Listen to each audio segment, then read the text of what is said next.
Assalamualaikum warahmatullahi taala wabarakatuh dan selamat sejahtera tuan-tuan dan puan-puan. Jadi pada hari ini saya akan terangkan serba sedikit tentang taklimat akhir lah untuk taklimat Microbit Innovation and Robotic Competition 2025 iaitu MIRC 2025 ya.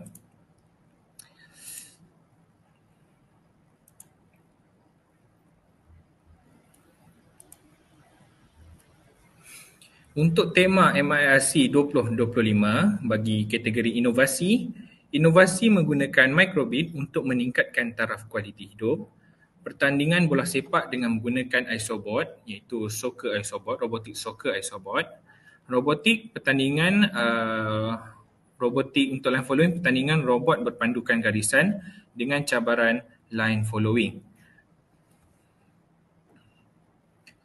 Bagi kategori inovasi, tema kita inovasi dengan menggunakan Microbit untuk meningkatkan taraf kualiti hidup.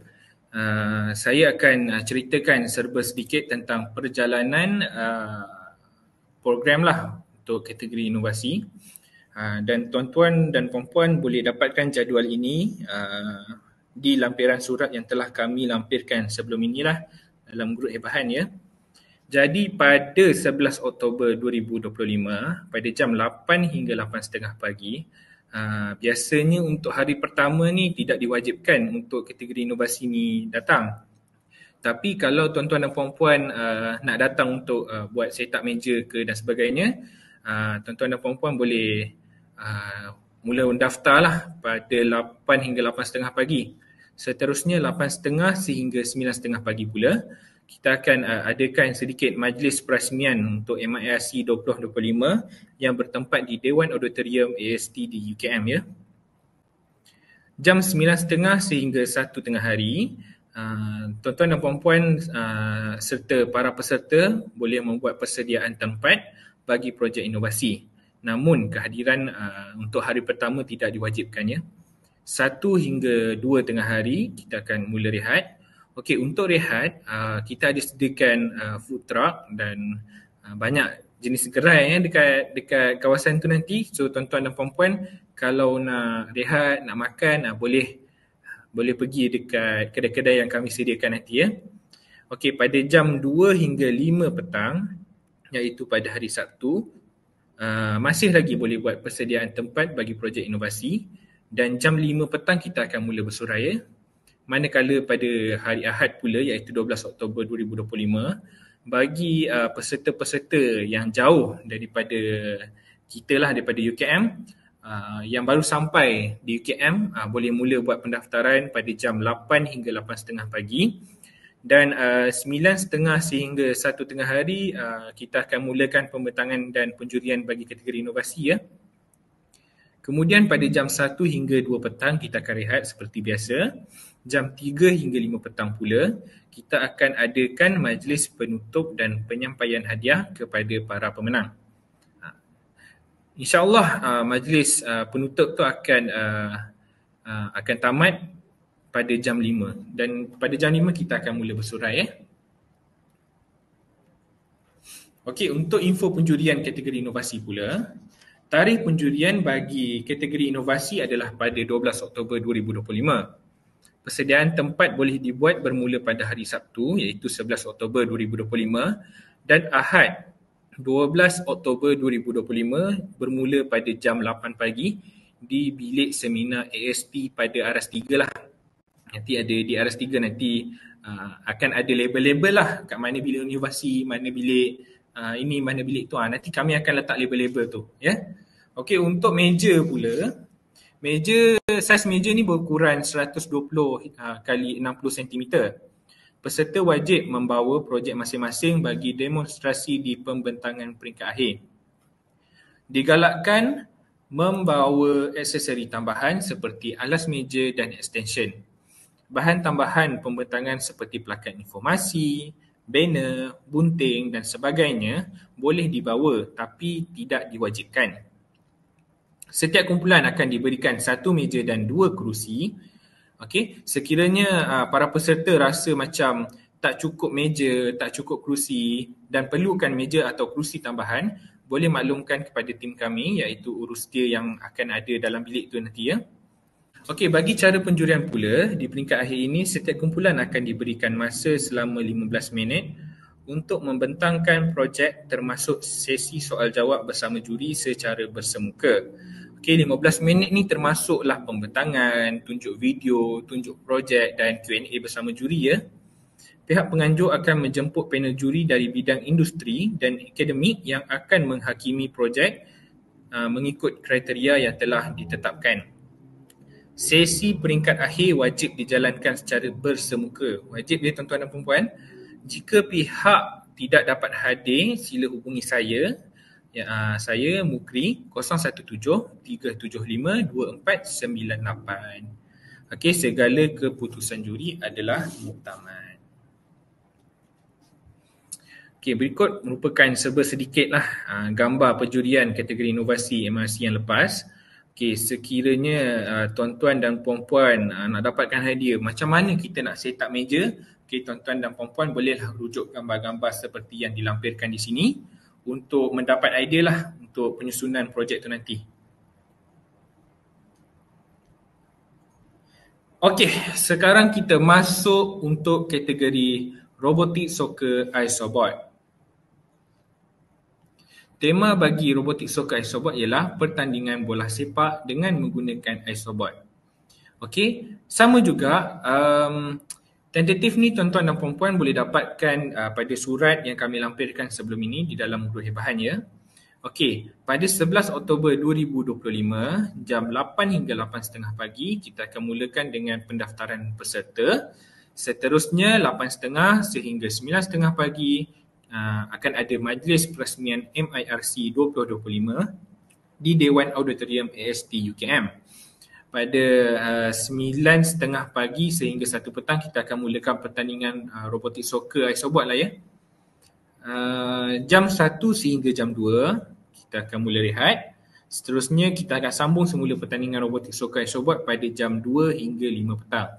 Selepas 5 petang tu dah mula bersurat. Itu merupakan untuk hari yang pertama.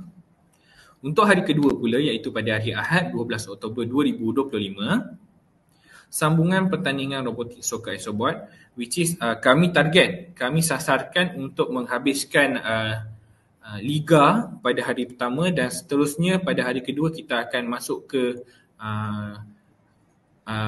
lig yang baru lah ya. Nanti kita akan terangkan sedikit tentang hari pertama dan hari kedua tu untuk next ni ya.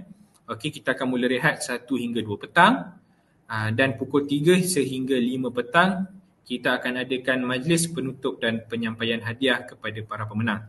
InsyaAllah jam 5 tu kita akan mula bersurai. Untuk format pertandingan robotik soccer Isobot, pertandingan ini adalah secara berkumpulan. Untuk setiap kumpulan perlu ada 2 Isobot. Nombor robot bagi setiap pasukan akan diberikan selepas taklimat ini. Setiap pasukan perlu memasukkan nombor radio grup masing-masing sebelum hari perlawanan. So kita akan adakan hari perlawanan pada hari Sabtu 11 Oktober 2025. Jadi habis je taklimat ni kami akan paskan nombor robot bagi setiap kumpulan dan tuan-tuan dan puan-puan perlu pastikan para peserta masukkan nombor radio grup masing-masing ke dalam coding, ke dalam pengaturcaraan robot masing-masing. Perlawanan akan berlangsung di Dewan AST UKM. Pihak penganjur akan menjemput panel juri dari bidang industri dan akademik yang akan menghakimi robot tersebut mengikut kriteria yang telah ditetapkan. Segala keputusan juri adalah muktamad. Ini ialah dimensi padang untuk tepi padang lah ya. Kita yang seperti yang tuan-tuan dan puan-puan nampak dekat dalam gambar ni, kita ada tunjuk B, P, S, X dan sebagainya, dan setiap huruf ni kami letak warna yang berbeza. Okey, S, P, B dan X ni ialah merupakan dimensi pipe yang digunakan untuk penghadang di dalam litar tu nantilah. Okey, P dan B merupakan saiz yang sama, iaitu 6 kali 41 cm. X yang bahagian kiri kanan tiang gol tu berukuran 4 hingga 12 cm. S 4 darab 98 cm. Manakala kita menggunakan elbow connector untuk 1 litar, kita menggunakan 12 elbow connector dan juga 2 coupling. Ukuran saiz pipe, diameter saiz pipe ialah 4 cm dan saiz padang merupakan 8 kali 5 kaki. Okey, ini yang saya cakap tentang liga tadi. Okey, untuk hari pertama, biasanya kita akan jalankan liga dan hari kedua kita akan mulakan cup dan plate. Okey, tapi kalau hari pertama liga tak sempat habis, kita akan sambung ke hari kedua lah. Tapi insya-Allah kami akan cuba usahakan untuk habiskan liga pada hari pertama dan hari kedua kita akan teruskan kepada cup dan plate. Okey, untuk hari pertama ni kita akan mulakan liga, iaitu setiap pasukan akan berlawan dengan pasukan-pasukan lain. Okey, and then after selepas dah habis perlawanan liga, kita akan move to cup dan plate lah. Okey, peserta boleh mengakses jadual permainan ini di laman web challenge. Okey, link jadual permainan mengikut kumpulan akan dikongsikan sebelum pertandingan bermula. Okey, yang akan ke cup dan plate ialah pemenang tempat pertama dan kedua akan ke pusingan cup, manakala tempat ketiga dan keempat pula akan ke pusingan plate. Okey, cup dan plate merupakan liga yang berlainan. Okey, untuk pemenang cup kita ada pemenang cup, untuk pemenang plate kita ada pemenang plate. Okey, ini contoh jadual robotik soccer isobot, which is kita akan letak by ranking lah ya. Okey, kiraan ranking ni pula kita akan kira berapa banyak yang paling banyak menang akan dapat tempat tertinggi lah. Macam contoh kita tengok, nombor 1 dapat 5 kali menang, nombor 2 4 kali menang, 3 dan 4 3 kali menang. So ranking ni berdasarkan jumlah kemenangan lah bagi setiap satu pertandingan tu. Ya. So untuk contoh jadual ni kita akan ambil 1 hingga 4 untuk pergi ke pusingan seterusnya. Iaitu 1 dan 2 akan pergi ke pusingan cup dan 3 dan 4 akan pergi ke pusingan plate. Okay, objektif permainan robotik soccer isobot, setiap pasukan perlu menjaringkan gol pihak lawan untuk mendapatkan mata. Pasukan yang mengutip mata paling tinggi akan dikira sebagai pemenang. Kiraan markah adalah seperti berikut. Bagi peringkat liga sahaja, 1 jaringan gol, 1 markah. Segala keputusan pengadil adalah muktamad. Okey, yang 1 jaringan gol ialah 1 markah ni untuk setiap perlawanan. Kalau contoh kumpulan A lawan kumpulan B, kumpulan A mendapat menjaringkan gol lebih banyak, kumpulan A yang akan mara ke seterusnya, ke pusingan seterusnya, ataupun yang akan menang untuk perlawanan tu. Penjaring terbanyak akan tim yang paling banyak menjaringkan gol akan dikirakan sebagai pemenang. Okey, lokasi pertandingan robotik soccer isobot pula untuk kategori robotik soccer isobot sekolah rendah terbuka 10 hingga 12 tahun dan juga sekolah menengah, college vocational, IPG dan juga college komuniti terbuka 13 hingga 20 tahun bertempat di Dewan Utama AST UKM. Manakala untuk kategori sekolah rendah PPKI pula bertempat di bilik seminar AST Aras 2. Bawah bilik seminar inovasi. Kalau inovasi Aras 3, untuk PPKI Aras 2.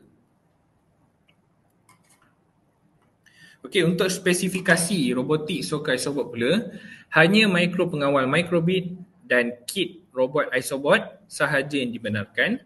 Maksimum voltan bateri ialah 5 volt. Peserta mestilah menggunakan TT DC motor dan tayar jenis asal yang datang dengan kit isobot sahaja. Robot mestilah hanya menggunakan expansion board motion bit ataupun super bit sahaja. peserta boleh menggunakan platform pengaturcaraan MakeCode, Python, JavaScript, Scratch, Mblock atau apa-apa platform yang dirasakan sesuai untuk memprogramkan mikropengawal microbit. Okey, peserta digalakkan untuk menggunakan microbit kedua sebagai transmitter ataupun remote controller seperti Yahboom controller.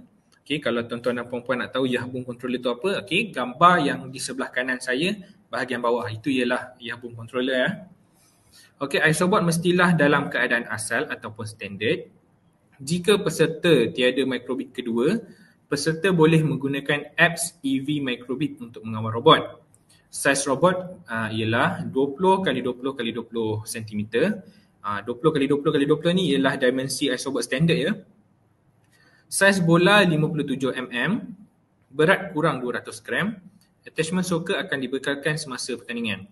Okey, untuk maklumat tuan-tuan dan puan-puan, bola dan attachment soker akan disediakan oleh penganjur. Jadi tuan-tuan dan puan-puan tak perlu risau lah ya. Okey, untuk cara permainan robotik soccer isobot pula, setiap pasukan akan diberikan attachment soccer oleh pihak penganjur. Attachment soccer di bahagian hadapan robot bertujuan untuk mengawal dan menjaringkan gol pihak lawan. Pastikan receiver microbit pada robot tersebut telah dimuat turun dengan atur cara hex yang betul. Peserta perlu memastikan microbit pada transmitter ataupun remote controller Yahboom controller telah dimuat turun dengan atur cara hex yang betul. Setiap bita permainan akan dikelolakan oleh satu pengadil dan satu penjaga masa. Kedudukan setiap pasukan pada permulaan permainan akan ditentukan oleh pengadil. Okey, kedudukan nanti saya akan share dekat slide seterusnya. Setiap robot mestilah diletakkan di kedudukan permulaan iaitu satu kawasan yang ditentukan di atas litar. Setiap peserta perlu meletakkan transmitter, remote controller ataupun Yahboom controller di bawah iaitu di belakang robot masing-masing sebelum perlawanan dimulakan. Setiap peserta diwajibkan berada di kawasan yang ditetapkan oleh pengadil sepanjang permainan berlangsung.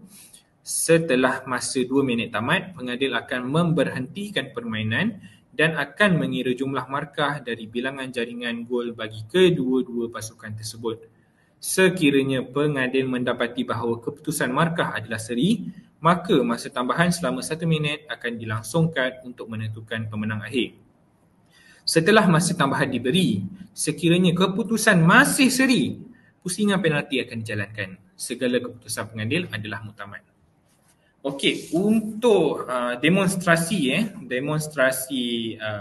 permainan ni, okey, saya akan tunjukkan kat sini. Saya besarkan sikit . Okey, untuk demonstrasi, okey, contoh ini merupakan kedudukan asal .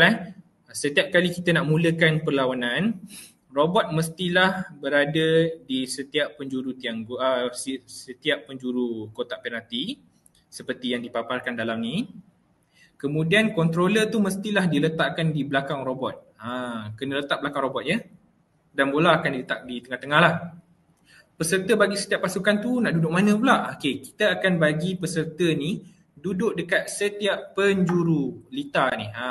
Peserta untuk contohlah, warna oranye ni kumpulan 1, warna merah kumpulan 2. Okey, kumpulan 1 orang yang pertama akan duduk di penjuru sini, orang yang kedua akan duduk penjuru sini. Untuk kumpulan 2, orang pertama duduk di penjuru sini dan orang kedua perlu duduk di penjuru sini. Okey. Para peserta tidak boleh bergerak ke mana-mana. Seperti contoh peserta bergerak ke sini ke, bergerak ke sana ke ataupun di mana-mana tidak dibenarkan. Hanya perlu berdiri ataupun duduk di tempat yang ditetapkan oleh pengadil sahaja. Okey. Kemudian saya akan ceritakan sedikit kebarangkalian yang akan terjadi pada litar nanti dalam perlawanan ni nanti. Okey, salah satunya ialah apabila bola ni terdapat ada di penjuru padang seperti yang ditunjukkan di dalam ni dan robot berada dalam keadaan begini. Ni saya tunjuk salah satu. Okey. Biasanya kalau kedudukan robot dan bola ni macam ni, okey, biasanya kalau kedudukan robot dan bola macam ni, kita akan bagi masa 5 saat saja. Okey, pengadil akan kira 1, 2, 3, 4, 5. Kalau masih tak bergerak juga, pengadil akan memberhentikan masa dan akan mengambil pembaris. Okey, saya tunjukkan contoh ini pembaris. Pembaris ni berukuran 15 cm. Okey, kemudian pembaris ni akan diletakkan di penjuru di sebelah bola and then robot akan duduk betul-betul di belakang pembaris. Macam ni. Ini saya tunjuk contoh dulu. Okey. Duduk macam ni. Okey, robot pula ada kat sini. Manakala untuk bola pula akan ada kat sini. Katakan kat sini kan. Kita akan letak bola ni dekat sini. Macam tu. Okey. So, waktu juri memberhentikan masa nanti, para peserta perlu meletakkan controller masing-masing di bawah. And then juri akan cakap 1, 2, 3 go ke, 1, 2, 3 mula ke. Okey, baru peserta mengangkat controller semula dan menggerakkan robot semula. Okey, itu kebarangkalian yang pertama. Kalau attachment socket tercabut pula, okey, attachment socket yang warna putih ni. Kalau attachment socket tercabut, okey, juri akan memberhentikan masa dan juri akan memasang semula attachment tersebut. Okey. Okey, ini untuk semua lah Untuk semua peserta. Peserta tidak dibenarkan untuk memegang robot ataupun memijak litar. Okey, peserta tak boleh beralih ke mana-mana pun. Peserta perlu duduk di kawasan yang disediakan oleh para pengadil sahaja. Tak boleh bergerak. Okey? Seterusnya, kalau robot ni tak bergerak, contoh robot awak tak bergerak, okey, juri akan stopkan masa and then juri akan keluarkan robot tersebut dan terus start. Okey, lepas je juri keluarkan robot tu, awak perlu cepat-cepat baiki robot and then awak terus letak dekat kotak penalti ni and then awak terus gerak. Okey, kiranya juri akan memberhentikan masa untuk keluarkan robot tu bagi pada awak and then juri akan terus start masa. Kiranya dalam satu kumpulan kan ada dua robot. So satu robot yang ada dalam litar tu perlu mempertahankan goal dia lah. So selepas sahaja robot awak dah dibaiki, awak perlu memasukkan robot tersebut terus ke dalam litar lah. Tak perlu bagi tahu juri pun, awak terus masukkan saja. Okey? Okey, kalau robot tersangkut pula, contohlah dia tersangkut kat mana-mana kan. Awak perlu bagi tahu juri untuk angkat tangan bagi tahu juri robot saya tersangkut. Okey, juri akan memberhentikan masa and then akan betulkan robot awak, ya. Okey, sekiranya terdapat apa-apa masalah seperti robot rosak, attachment tercabut dan sebagainya, awak perlu mengangkat tangan dan memanggil juri dan memberitahu kepada juri apa masalah robot awak. Okey, jelas? Okey. Seterusnya, sekiranya bola ni berada di atas garisan, macam ni. Ada atas garisan, sama ada tengah-tengah ke, terkeluar sikit ke ataupun ke dalam sikit ke, selagi mana dia di atas garisan tidak dikira gol. Okey? Peraturannya ialah anda perlu memastikan bola melepasi garisan tersebut. Bola perlu melepasi garisan ini untuk menjadikan gol. Okey? Okey, untuk flow perjalanan nanti, kami akan, para peserta akan duduk di dalam Dewan Auditorium dan tim-tim kami akan panggil lah. Okey, untuk perlawanan yang pertama, siapa lawan siapa dalam Dewan Auditorium. And then selepas tim kami panggil, para peserta perlu bergerak masuk ke dalam Dewan AST, Dewan Utama AST, masuk ikut pintu hadapan di sebelah kanan dan para peserta perlu kena make sure, kena pastikan yang robot awak telah pihak kami, tim kami akan cek setiap robot untuk pastikan robot awak tak ada masalah dan memastikan robot awak mengikut standard punya rules, standard punya peraturan. Okey, selepas tim kami dah cek semua, baru awak boleh masuk kereta. Tapi sebelum tim kami cek, awak kena pergi ke meja urus setia. Okey, meja urus setia tu nanti kami akan paskan bendera dan juga bib. Okey, bib vest baju tu Okey, awak perlu pakai bib tu. Okey, pakai bib tu dan pasang bendera tu pada robot awak. So maknanya bila awak dah pasang bib tu, kami tahu okey, awak awak ada game sekarang. Okey.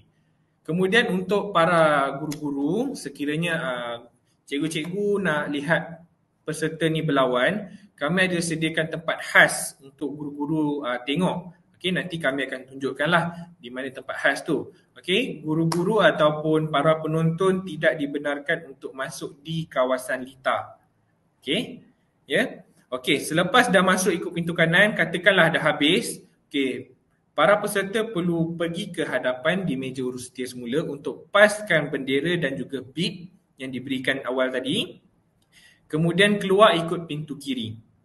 Okey, nanti kami akan tunjukkan, kami akan labelkan. Okey, ini pintu masuk, ini pintu keluar. Okey.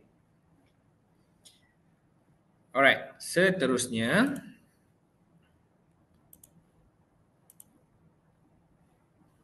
okey, bagi kategori robotik line following pula. Okey, tema line following, pertandingan robot berpandukan garisan dengan cabaran line following. Okey, untuk tentatif line following ni tak strict sangat sebab sebab line following ni dijalankan 100% secara online, tiada bersemuka. Jadi pada 11 Oktober 2025 iaitu pada hari Sabtu, kategori robotik line following tidak terlibat ya. Cuma pada 12 Oktober 2025 iaitu pada hari Ahad, pada jam 8 pagi sehingga 1 tengah hari, pendaftaran bagi peserta finalis kategori robotik line following yang hadir bagi sesi penyampaian hadiah. Yang kami dah keluarkan senarai pemenang itu yang akan hadir pada hari kejadian nanti. Okey, tapi kepada yang tak menang, kalau awak rasa awak nak datang, dibenarkan. Tiada masalah. Okey, pada jam 1 hingga 3 petang kita akan mula rehat. Kemudian 3 hingga 5 petang, kita akan adakan majlis penutup dan penyampaian hadiah lah kepada para pemenang. InsyaAllah akan habis pada jam 5 petang. Okey, untuk maklumat robotik line following pula, kehadiran peserta ataupun pemenang bagi kategori line following pada hari pertama tidak diwajibkan.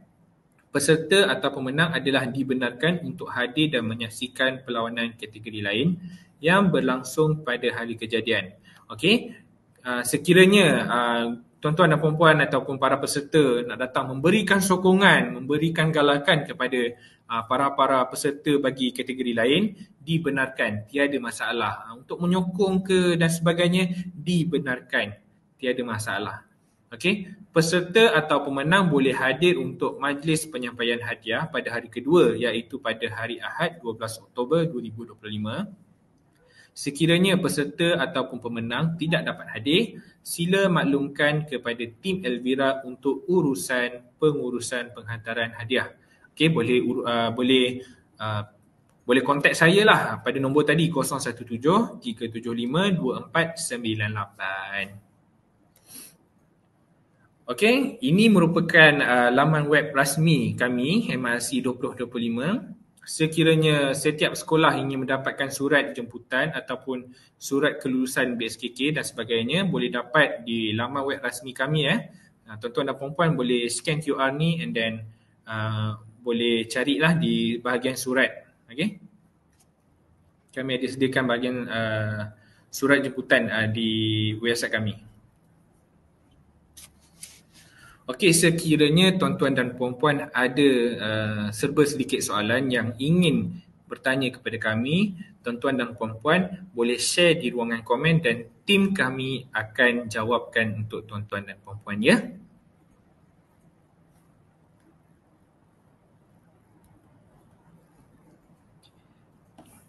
Itu sahaja taklimat saya pada hari ini. Kalau ada salah silap, mohon maaf. Okey. Itu saja. Assalamualaikum dan salam sejahtera.